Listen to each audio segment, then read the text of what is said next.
ఈరోజు అరిమతియా యోసేపు గురించి ధ్యానం చేసుకుందామండి. ఎవరండి? అరిమతియా యోసేపు. దేవుని బిడ్డలారా, పరిశుద్ధ బైబిల్ గ్రంథములో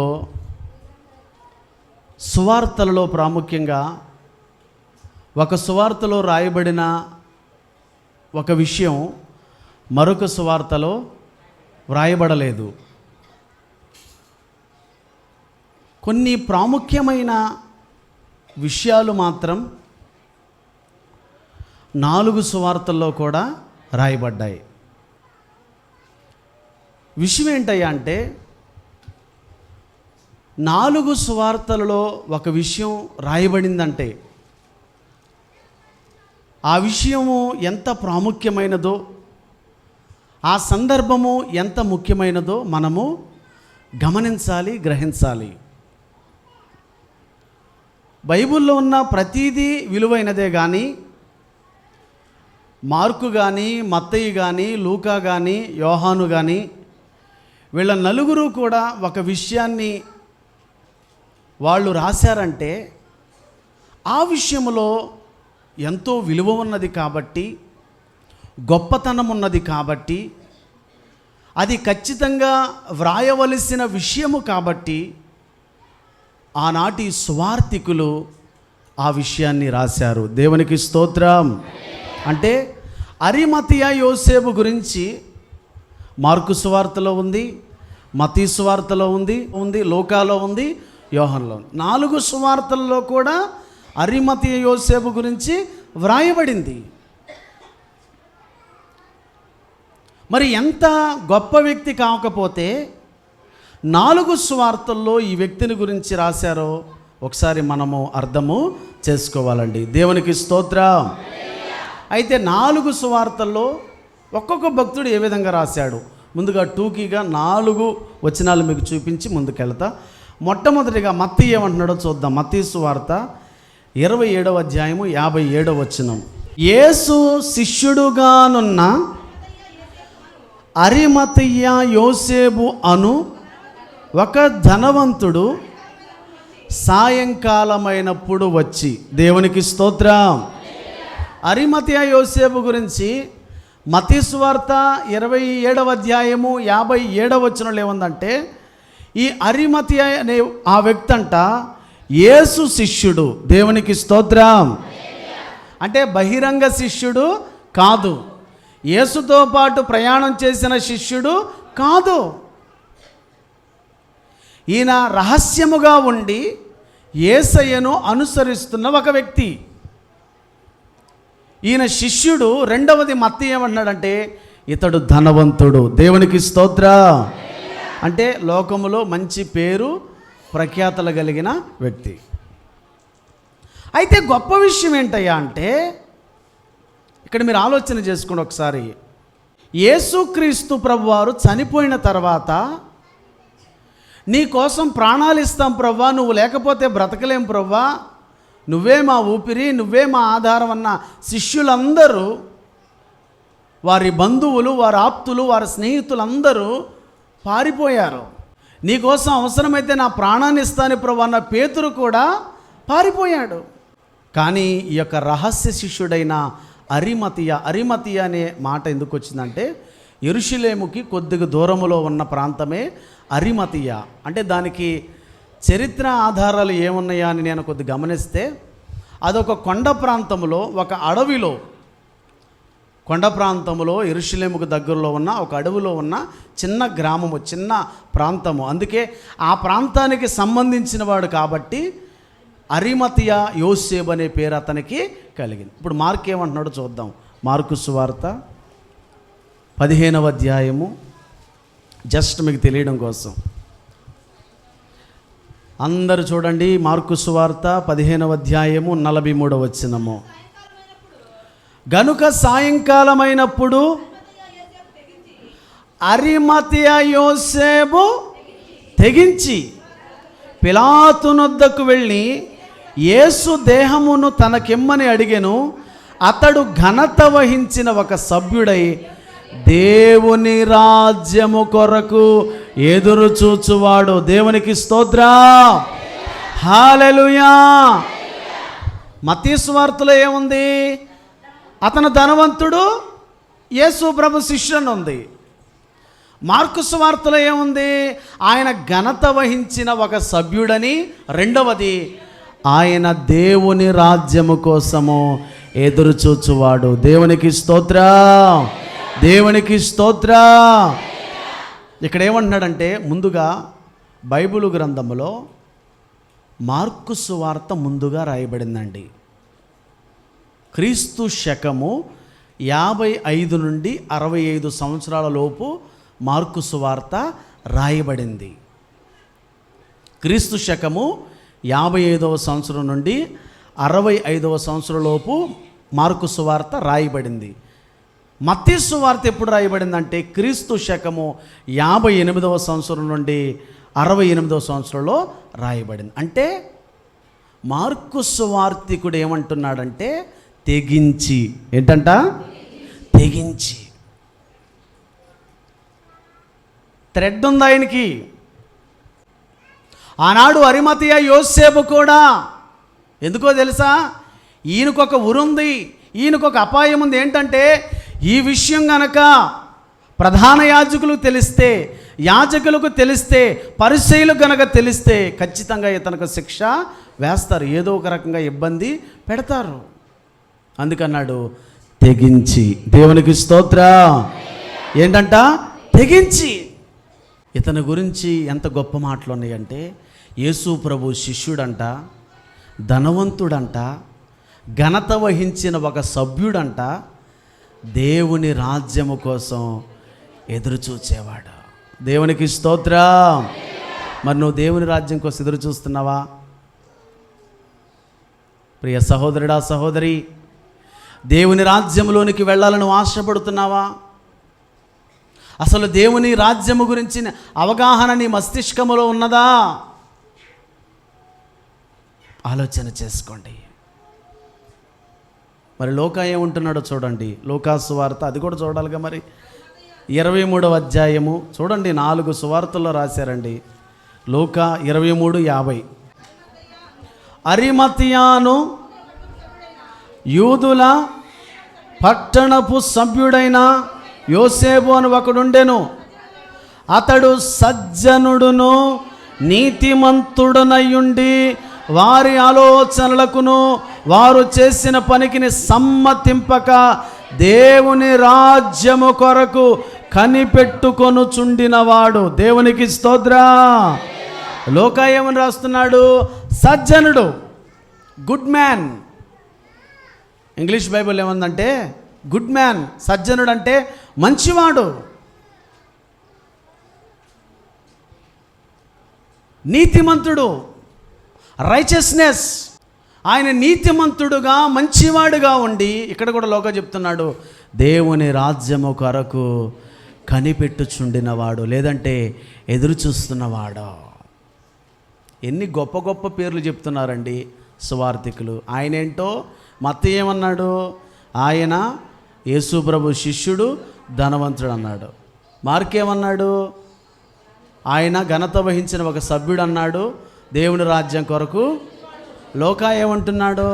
సజ్జనుడు, నీతిమంతుడు అంటున్నాడు. యోహాను ఏమంటున్నాడు? అది కూడా చూసేయండి, పని అయిపోద్ది. యోహాను 19:38. యోహాను 19:38. అటు తరువాత యూదుల భయము వలన రహస్యముగా యేసు శిష్యుడైన అరిమతయ యోసేపు. దేవునికి స్తోత్రం. ఇక్కడ యోహాను ఏమంటున్నాడు? రహస్య శిష్యుడు. ఏంటంట? రహస్య శిష్యుడు. వాస్తవంగా చెప్పాలంటే 4 సువార్తికులు కూడా అరిమతయ యోసేపు గురించి రాశారు. ఎందుకు పరిశుద్ధాత్మ దేవుడు 4 సువార్తల్లో రాయించాడో తెలుసా? ఇది ప్రవచనం. దేవునికి స్తోత్రం. ఇదేంటండి? ప్రవచనం. యెషయా గ్రంథము 53వ అధ్యాయము 9వ వచనము. అతడు మరణమైనప్పుడు భక్తిహీనులతో అతనికి సమాధి నియమింపబడెను, ధనవంతుని యొద్ద అతడు ఉంచబడెను, నిశ్చయముగా అతడు అన్యాయమేమీ చేయలేదు, అతని నోట ఏ కపటమును లేదు. క్రీస్తు పూర్వమే కొన్ని వందల సంవత్సరాల క్రితమే ఒక ధనవంతుని యొద్ద అతడు ఉంచబడెను అనే ప్రవచనాన్ని మనము చూస్తున్నామండి. వాస్తవంగా దేవుని పిల్లలారా, ఒక పని మనం చేసేది న్యాయమైన ఆ పనిలో మన ప్రాణాలకి హాని ఉందన్నప్పుడు మనం ఏం చేస్తామండి? ఏమా జాగ్రత్త పడటం పక్కన పెట్టండి, మనకెందుకులేండి చేతులు దులుపుకొని వెళ్ళిపోతాం. అవునా కాదా? ప్లెయిన్గా మాట్లాడుతున్నానమ్మా, అరమరకలు ఏమి లేవు. మనం చేసేది న్యాయమైన అక్కడ నీ ప్రాణాలకు ప్రమాదం ఉందని తెలిస్తే నువ్వేం చేస్తావు? వాస్తవంగా ఆయన ప్రాణాలకు ప్రమాదం ఉంది, ఖచ్చితంగా ఏం కాదు. కానీ ఆయన ఒక సన్హెడ్రిన్ సభలో 70 మంది ఉండే సన్హెడ్రిన్ సభలో అతను ఒక ముఖ్య సభ్యుడని చరిత్ర చెబుతుంది, బైబిల్లో అయితే లేదండి.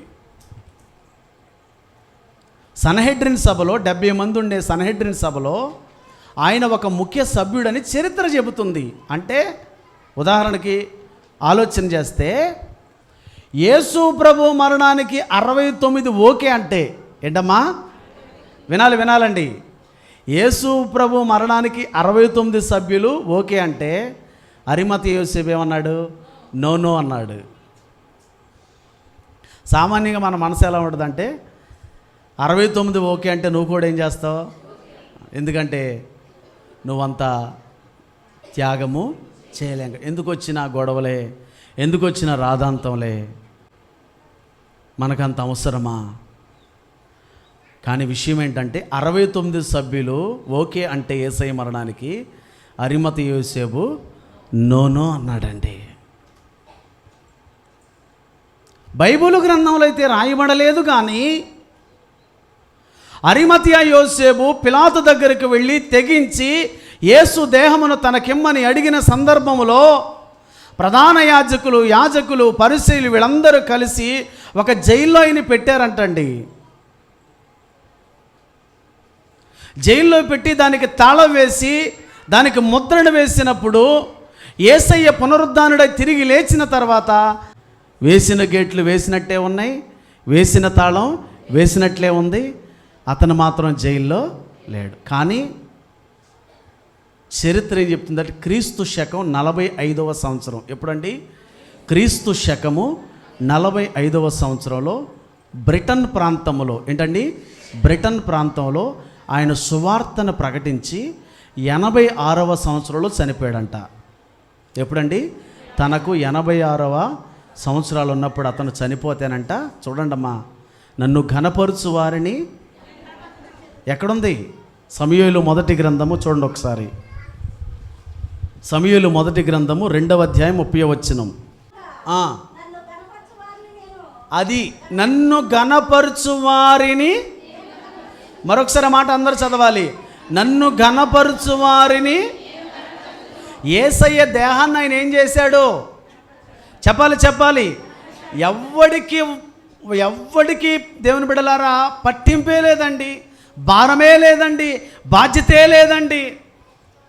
తెగించి అరిమతయి యోసేపు పిలాతు దగ్గరకు వెళ్ళి యేసు దేహమును ఇమ్మని అడిగినందుకు జైల్లో వేశారు.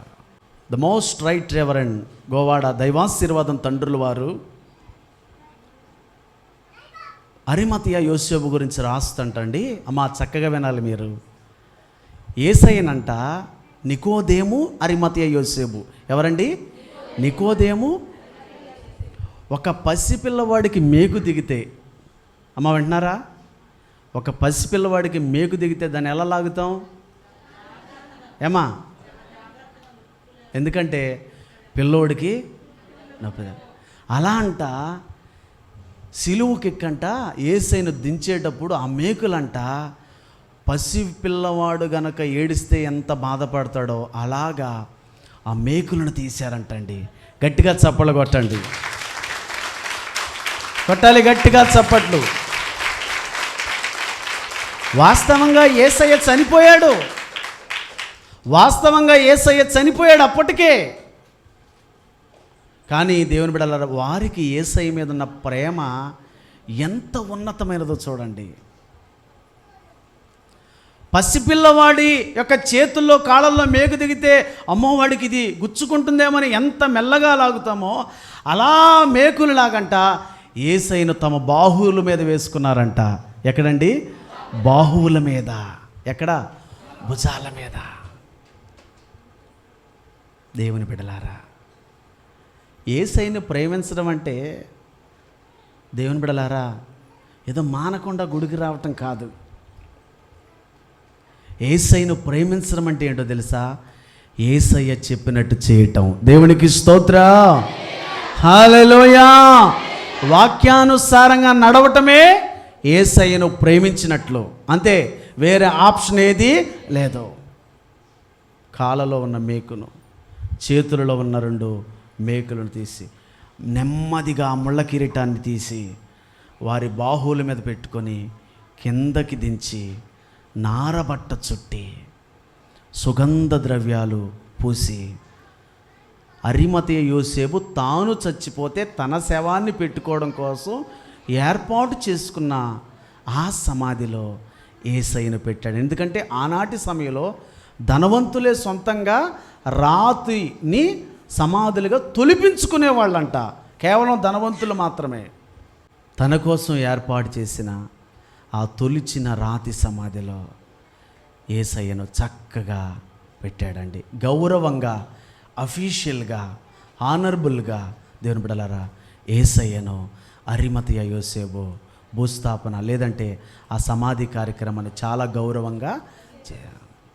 అదే గనక అరిమతయ యోసేపు పట్టించుకోకపోతే ఈ యాజకులు, ప్రధాన యాజకులు ఏం చేసేవాళ్ళంటే ఇతను శాపగ్రస్తుడని చెప్పి అతను ఎక్కడో సమాధి, యేసయ్యను ఎక్కడో సమాధి చేసేవారండి.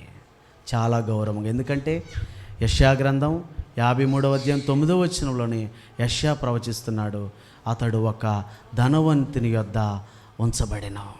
దేవుని సంగమా, దేవుని పిల్లలారా, తను మరి యూదులకు భయపడ్డాడో తెలియదు, లేదంటే ఆయనకి ఏ సమస్య ఉందో తెలీదు. ఆ బ్రతుకున్నప్పుడు, యేసయ్య బ్రతుకున్నప్పుడు ఆయన్ని వెంబడించలేకపోయినా యేసయ్య చనిపోయిన తర్వాత మాత్రం తన భక్తిని, తన విశ్వాసాన్ని, తన త్యాగాన్ని క్రియల రూపంలో చూపించాడండి. నికోదేము కూడా నికోదేము ఎవరమ్మా? ఎవరండి? పరిసయ్యుడు. అతను కూడా అన్నాడు ఒక రోజు వెళ్ళి, అయ్యా దేవుని రాజ్యంలోకి వెళ్ళాలంటే నేనేం చేయాలి అన్నప్పుడు యేసుప్రభు వారు ఏమన్నారు? ఒకడు క్రొత్తగా జన్మించితేనే కానీ వాడు దేవుని రాజ్యంలో నిత్య జీవంలోకి ప్రవేశించాడు. ఆనాడు యేసయ్య ప్రకటించిన ఆ సువార్తను ఆ నికోదేము విని మారు మనసు పొందుకొని అరిమతయ యోసేపుతో కలుసుకొని యేసయ్యను చాలా గౌరవంగా సమాధిలో పెట్టారండి. నువ్వు యేసయ్యను గౌరవిస్తున్నావా? గౌరవించడం అంటే దండం పెట్టడం కాదండి, సిలువుగా ఇది కాదు. గౌరవించడం అంటే నువ్వు ఏదో దేవుని బిడ్డల సింబాలిక్గా ఉన్న వాటికి మ్రొక్కి అక్కడ నువ్వు భక్తి చేయటం కాదు. సింబాలిక్గా పెట్టుకున్న వాటికి నువ్వు ఆరాధన చేయడము కాదు. జస్ట్ మన వాటిని దేవుని లేదంటే దేవుని త్యాగానికి గుర్తుగా ఉన్నాయి కాబట్టి వాటిని పెట్టుకుంటున్నాం. ఆలోచన చేయండి. యేసయ్య నీ మోకాళ్ళు నల్లగొట్టుకోమని లేదంటే నీ శరీరాన్ని అటు చేసుకోమని దేవుడేమీ చెప్పలేదండి. ఈ లోకపరమైన భక్తి కాదు, ఆధ్యాత్మికమైన నీ హృదయాన్ని దేవునికి ఇవ్వాలి. దేవునికి స్తోత్రం. దేవుడు అడిగేది కూడా, ఆయన ఏమడుగుతున్నాడు? వెండిని, బంగారాన్ని, వజ్రాలను, వైడూర్యాలను, నీ అందచందాలను, నీ భోగభాగ్యాలను ఆయన స్వతహాగా కూడా ఆయన ధనవంతుడు, ఆయనకు అవసరంలా.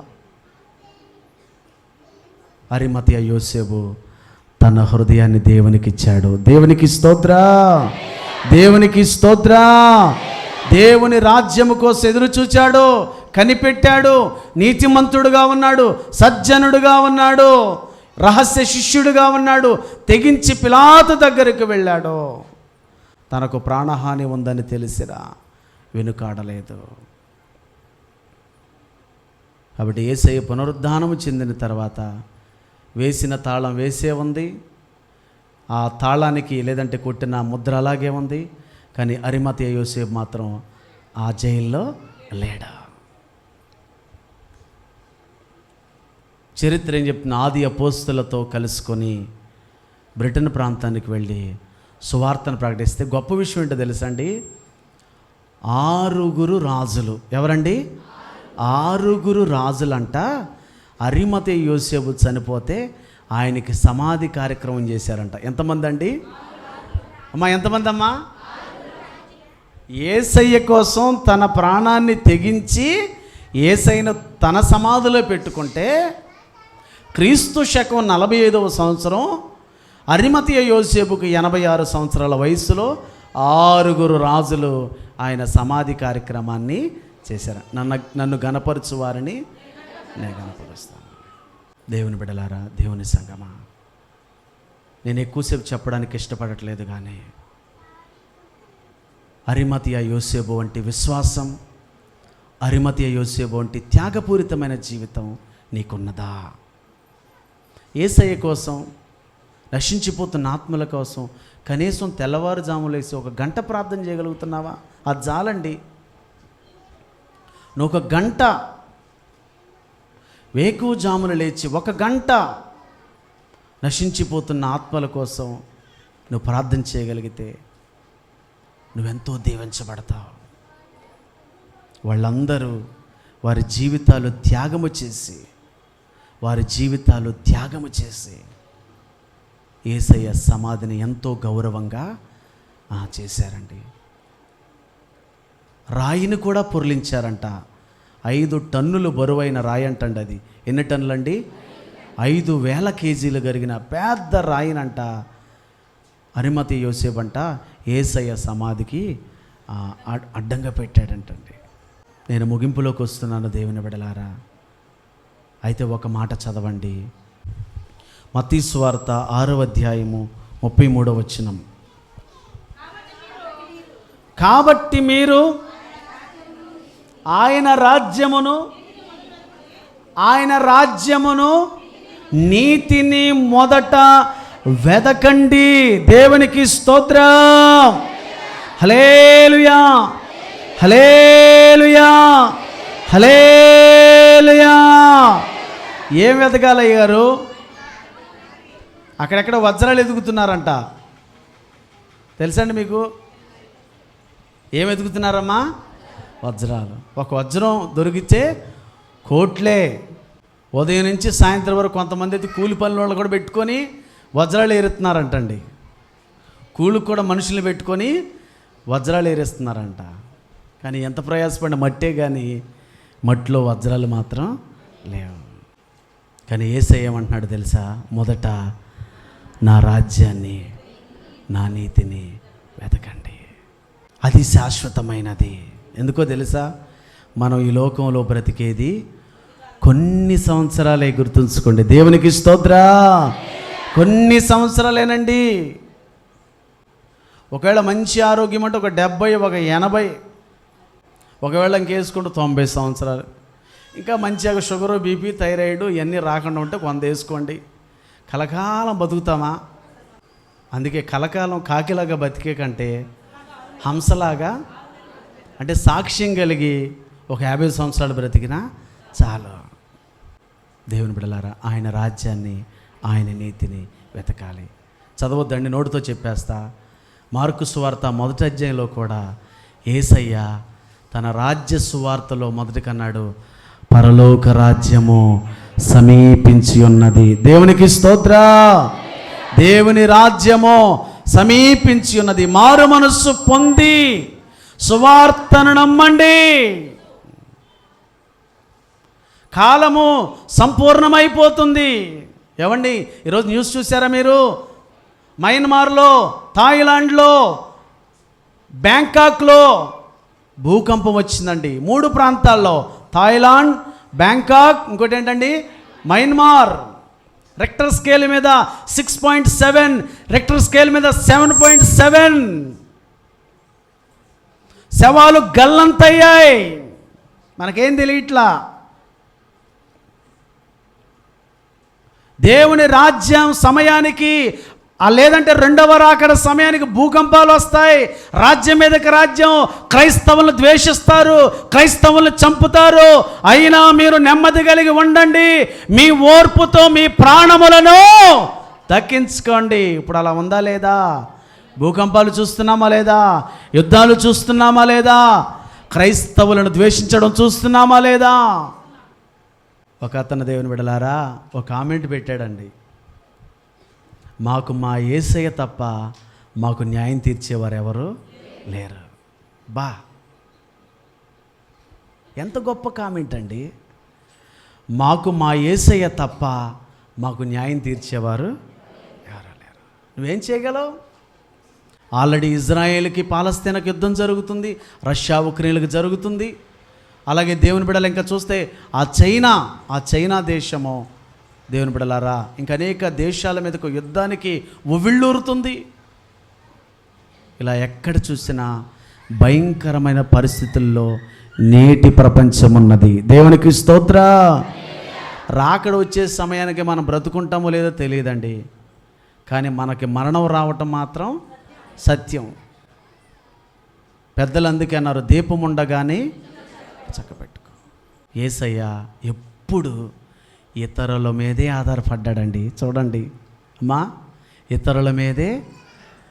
ఆయన వేసుకున్న సిలువ ఆయనది ఎవరి కోసం చేశారో తెలుసా? ఎవరి కోసం చేశారనుకుంటున్నారు? అది బరబ్బా సిలువ. తన దేహం పెట్టబడిన సమాధి ఆయన సమాధి కదా, అది ఎవరిది? రాసుకున్నానండి. తను ఎక్కిన గాడిద పిల్ల ఆయనది కాదు, ఆయన ఎక్కిన ఓడ ఆయనది. ఆయన మేడగదిలో ఆ మాండీ థర్స్డే రోజున, ఆ పస్కా పండుగ రోజున ఆయన కూర్చొని భోజనం ఆరగించిన మేడగది కూడా ఆయనది కాదు. పశువుల శాల ఆయనది కాదు, సమాధి ఆయనది. అందుకే నక్కలకు బొరియులుండెను మనుష్య కుమారుడు తలవాల్చుకున్నటకు. కానీ యేసయ్య ఏనాడు లోకం కోసం ప్రయాసపడలా. తనకు తెలుసు తను ఎందుకు వచ్చాడో, ఏం చేయాలో, ఏవి నెరవేర్చాలో అన్నీ నెరవేర్చి ఆరో మాట ఏంటమ్మా? ఇట్ ఈజ్ ఫినిష్డ్, సమాప్తమైనదని చెప్పి ఏడో మాట ఏం చేశాడు? తండ్రి నా ఆత్మను నీ చేతులకు. అది నువ్వు చెప్పగలవా సమాప్తమైనదని? చెప్పగలవా మనం? ప్రభా నీవు అప్పగించిన బాధ్యతను ఈ భూమండలం మీద అక్షరాల నూటికి నూళ్ళిపారు నెరవేర్చానని చెప్పగలమా? చెప్పలేమండి. కానీ యేసయ్య చెప్పాడు సమాప్తమైనది. ఇంగ్లీష్లో ఇట్ ఈజ్ ఫినిష్డ్. ఇచ్చిన పనిని నేను పూర్తిగా నెరవేర్చానయ్యా. ఈ కొద్ది మాటలు మనందరి వినికిడిలో దేవుడు ఆశీర్వదించునుగాక. తలలు వంచండి, కళ్ళు మూసుకోనండి, ప్రార్థన చేసుకుందాం. పరిశుద్ధుడా, ప్రేమాస్వరూపి అయిన మా దేవానికి వందనాలు. విత్తబడిన వాక్యము వ్యర్థమైపోకూడదయ్యా. అరిమతయ యోసేపు ఎంత గొప్పవాడయ్యా. ప్రభువా నీ కోసం తెగించాడయ్యా. పిలాతు దగ్గరికి వెళ్ళి పర్మిషన్ తీసుకున్నాడయ్యా. ఆయన దేహం నాకు